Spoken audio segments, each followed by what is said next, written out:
Hikmah yang perlu kita ambil adalah dalam hidup jangan punya sifat putus asa.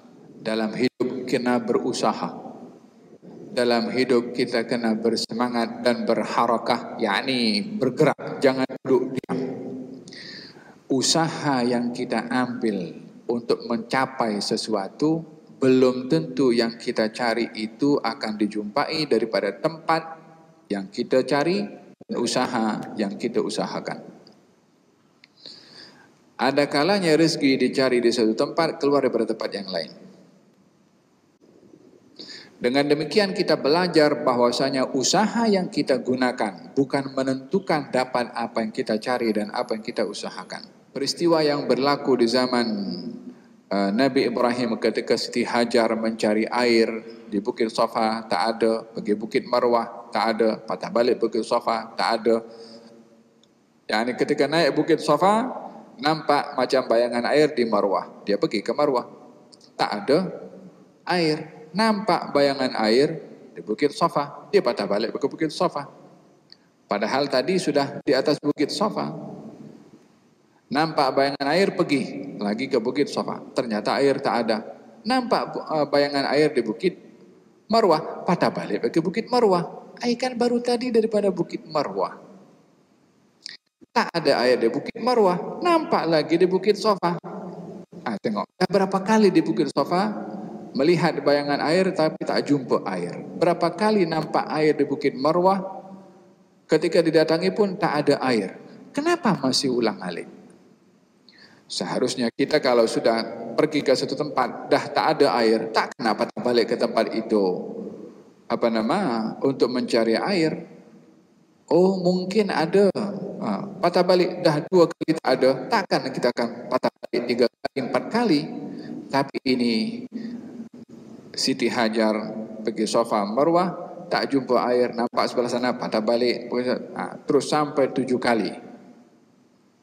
Kali yang ke-7 itu barulah air Zam-Zam keluar. Hikmah yang perlu kita ambil adalah dalam hidup jangan punya sifat putus asa. Hikmah yang perlu kita ambil dalam hidup kena berusaha. Hikmah yang perlu kita ambil dalam hidup kita kena bersemangat dan berharakah, yakni bergerak, jangan duduk diam. Siti Hajar seorang perempuan, ketika memerlukan kepada rezeki, dia mencari dan dia berusaha. Dan dalam berusaha dia tidak putus asa. Dan dia berusaha tidak putus asa, tidak menentukan datangnya rezeki daripada tempat yang dicari. Dia cari air di mana? Di Safa. Kemudian di mana? Di Marwah. Air Zam-Zam keluarnya di mana? Bukan di Safa, bukan di Marwah, bukan juga di antara keduanya. Dahulu masih tahun awal 90-an, itu masih kita boleh masuk ke tangga bawah sumbernya air Zam-Zam yang sebenar. Itu tidak jauh daripada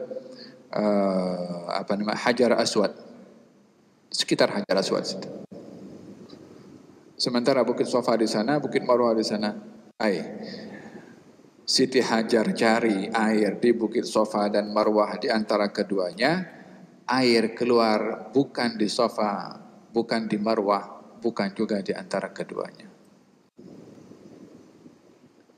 Hikmah yang perlu kita ambil di sini adalah usaha yang kita ambil untuk mencapai sesuatu belum tentu yang kita cari itu akan dijumpai daripada tempat yang kita cari dan usaha yang kita usahakan. Ada kalanya rezeki dicari di satu tempat, keluar daripada tempat yang lain.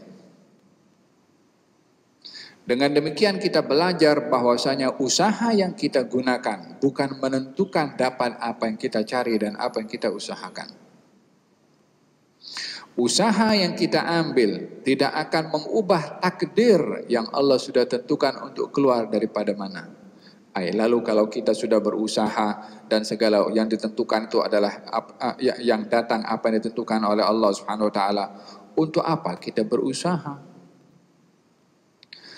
Kalau usaha kita bukan menentukan, untuk apa kita berusaha? Jawabannya adalah kita berusaha karena yang suruh kita berusaha adalah Allah, yang suruh beriman kepada datangnya apa yang kita usahakan daripada tempat yang ditentukan oleh Allah juga Allah juga.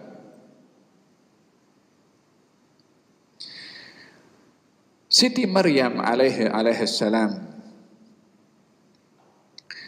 di saat dirinya lapar dan ingin makan, maka Allah Subhanahu wa taala perintahkan kepada Siti Maryam untuk menggoyangkan atau menggerakkan pokok korma. Wa huzzi ilaiki bi jid'in nakhlati tusaqit alaiki rutaban janiyya. Gerakkanlah ini pokok korma wahai Maryam, maka akan jatuh buah korma dan makanlah kamu daripada buah korma itu. Mana boleh seorang perempuan hamil mengandung nak kasih gerak pokok korma? Dengan kuatnya itu pokok korma, macam mana nak kasih gerak? Bergoyang ke? Pokok korma itu buahnya di atas. Untuk menjatuhkannya bukan disuruh pakai gala, contohnya. Doronglah itu buah korma supaya jatuh. Dan disuruh kasih gerak pokoknya, al-jidh', tahu jidh'? Wa huzzi ilaiki bi jid'in nakhlati. Al-jidh' ini kalau pokok korma, dia punya batang yang paling rendah, yang paling dekat dengan tanah itu namanya jidh'. Yang ini kan besar tu kan. Coba kasih gerak. Kita satu masjid ni pergi kepada pokok tu kasih gerak, tak akan bergerak itu pokok. Perempuan hamil disuruh mengambil korma dengan cara yang tak rasional, tak masuk di akal. Logiknya itu dia paling tidak ambil batu lempar ke atau pakai gala ke, dorong itu pokok korma supaya jatuh. Ini tidak, disuruh kasih gerak pokok. Akal kata mana boleh pokok itu bergerak, kalau digerakkan akal kata tak boleh. Tapi yang suruh kasih gerak yang cipta akal kita, mana kita ikut? Ikut yang suruh kita dan memberi akal kepada kita, ataukah mengikut akal kita yang terbatas? Siti Maryam pergi kepada pokok korma itu, pegang itu pokok korma, dikasih gerak itu pokok korma, jatuh buah korma. Artinya apa? Usahanya sekedar usaha. Secara akal usahanya tak boleh menggerakkan apapun. Tapi usaha mesti diiringi dengan tawakal.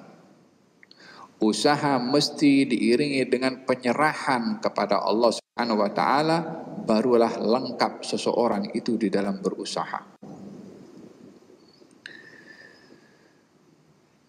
Yang kedua, hikmah daripada sa'i ini adalah tidak ada rasa putus asa pada Siti Hajar.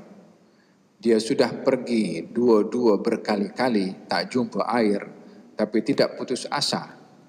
Apa yang ditunggu oleh Siti Hajar, walaupun sudah yakin di kedua-dua bukit itu tak ada air, yang ditunggu adalah datangnya bantuan daripada Allah atas apa yang ia usaha. Orang yang bergantung dalam usahanya kepada usahanya, dia hanya akan dapat hasil daripada apa yang ia usahakan. Itu pun kalau dapat. Tapi yang bergantung kepada Allah melalui usahanya, terkadang ia dapat di luar apa yang diusahakan atau yang dicari daripada tempat usahanya.